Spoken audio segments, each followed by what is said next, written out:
मूर्खों का साथ हमेशा दुखदाई। महोबा के राजा अकबर जहाँ कहीं भी जाते, जब भी जाते, अपने साथ हमेशा बीरबल को जरूर ले जाते थे। इस बात से अन्य दरबारियों को बड़ी चिढ़ होती थी। एक दिन 3-4 दरबारियों ने मिलकर एकांत में महाराज जी से प्रार्थना की, महाराज कभी अपने साथ किसी अन्य व्यक्ति को भी बाहर चलने का अवसर दे। राजा को यह बात उचित लगी। उन्होंने उन दरबारियों को विश्वास दिलाया कि वे भविष्य में अन्य दरबारियों को भी अपने साथ घूमने फिरने का अवसर अवश्य देंगे। एक बार जब राजा अकबर भेष बदलकर कुछ गांवों के भ्रमण को जाने लगे, तो अपने साथ उन्होंने इस बार बीरबल को नहीं लिया, बल्कि उसकी जगह 2 अन्य दरबारियों को साथ ले लिया।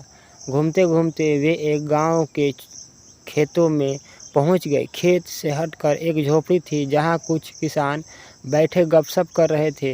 राजा और अन्य लोग उन किसानों के पास पहुंचे और उनसे पानी मांगकर पिया।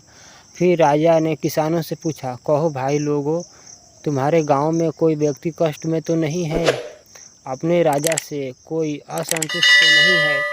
इन प्रश्नों को सुनकर गांव वालों को लगा कि वे लोग अवश्य ही राज्य के कोई अधिकारीगण है। वे बोले, महाशय, हमारे गांव में खूब शांति है, चैन है, सब लोग सुखी है, दिन भर कड़ी मेहनत करके अपना काम काज करते हैं और रात को सुख की नींद सोते हैं, किसी को कोई दुख नहीं है।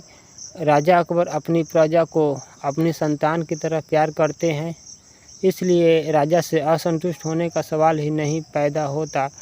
इस गांव के लोग राजा को कैसा समझते हैं? राजा ने एक और प्रश्न किया।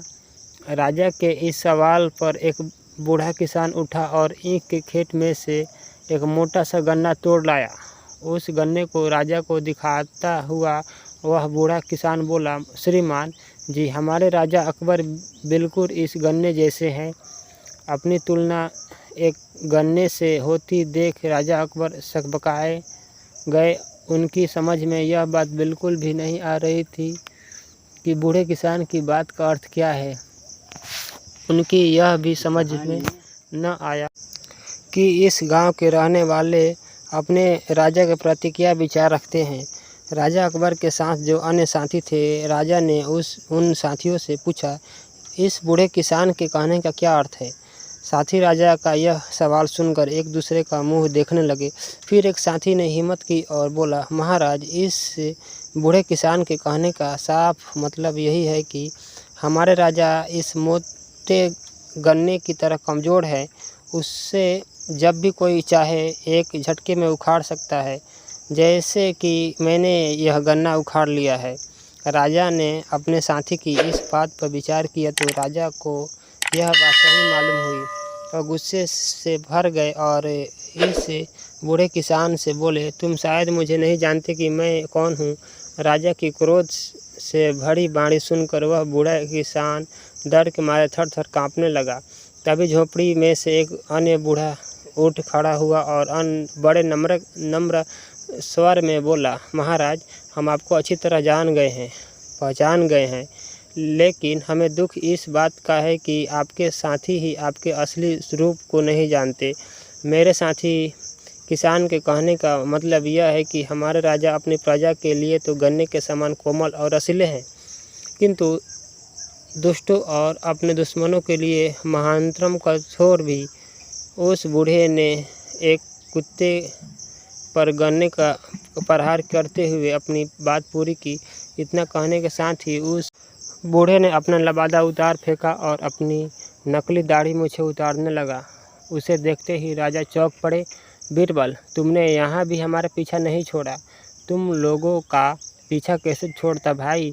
अगर मैं पीछा न करता तो तुम इन सरल हृदय किसानों को मौत के घाट ही उतार देते। महाराज के दिल में क्रोध का ज्वार पैदा करते सो अलग। तुम ठीक ही कह रहे हो बीरबल, मूर्खों का साथ हमेशा दुखदाई होता है। भविष्य में मैं कभी तुम्हारे अलावा किसी और को साथ नहीं रखा करूँगा। अन्य उन सब की बातचीत से गांव वालों को पता चल ही गया था कि उनकी झोपड़ी पर स्वयं महाराज पधारे हैं और भेष बदलकर पहले से उनके बीच बैठा हुआ आदमी ही बीरबल है। तो वे उनके स्वागत के लिए दौड़ पड़े। कोई चारपाई उठाकर लाया तो कोई गन्ने का ताज़ा रस निकाल कर ले आया। गांव वालों ने बड़े ही मन से अपने मेहमानों का स्वागत किया, उनकी आवभगत की। राजा अकबर उन ग्रामवासियों का प्यार देखकर आत्मविभोर हो गए। बीरबल की चोट से आहत हुई दरबारी मुंह लटकाए हुए जमीन कुरेदते रहे और बीरबल मन भी मन मुस्कुरा रहे थे। बीरबल का मरियम घोड़ा। राजा अकबर का घोड़ा अच्छी नस्ल का था, इसलिए उसकी कीमत ज़्यादा थी। बीरबल का घोड़ा मरियम था। बीरबल उसे बेचना चाहते थे, पर उसकी कीमत बहुत ही कम थी। वे चाहकर भी बेच नहीं पाते थे। एक दिन राजा अकबर और बीरबल अपने अपने घोड़े पर सवार होकर सैर को निकले। सैर के दौरान राजा ने बीरबल के घोड़े की मरियम चाल देखकर कहा, कैसा मरियम घोड़ा है तुम्हारा?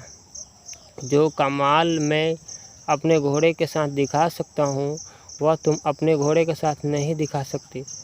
बीरबल ने राजा को जवाब दिया, महाराज, जो मैं अपने घोड़े के साथ कर सकता हूँ, वह आप अपने घोड़े के साथ नहीं कर सकते। राजा मानने को भी ज़रा भी तैयार नहीं थे। दोनों के बीच 100 स्वर्ण मुद्राओं की शर्त लग गई। दोनों आगे बढ़े। सामने ही तुंगभद्रा नदी पर बने पुल को वे पार करने लगे। नदी बहुत गहरी और पानी का प्रवाह तेज था। उसमें कई जगह भंवर दिखाई दे रहे थे। एकाएक बीरबल अपने घोड़े से उतरे और उसे पानी में धक्का दिया। उन्होंने राजा से कहा, महाराज, अब आप भी अपने घोड़ों के साथ ऐसा ही करके दिखाइए। मगर राजा अपने बढ़िया और कीमती घोड़े को पानी में कैसे धक्का दे सकते थे। उन्होंने बीरबल से कहा, ना बाबा ना, मैं मान गया कि मैं अपने घोड़े के साथ यह करतब नहीं दिखा सकता जो तुम दिखा सकते हो। इस पर राजा ने बीरबल को 100 स्वर्ण मुद्राएं दे दी। पर तुम्हें यह विचित्र बात सूझी कैसे? राजा ने बीरबल से पूछा, महाराज, मैं एक पुस्तक में पढ़ा था कि बेकार और निकम्मे मित्र का यह फ़ायदा होता है कि जब वह नहीं रहे तो दुख नहीं होता। बीरबल की यह बात सुनकर महाराज ठहाका लाकर हंस पड़े। दोस्तों, यह कहानी कैसी लगी आप कमेंट करके जरूर बताइएगा। अगर आपको अच्छी लगी हो तो प्लीज़ लाइक शेयर सब्सक्राइब कीजिएगा। आप सभी का बहुत बहुत धन्यवाद। थैंक यू दोस्तों।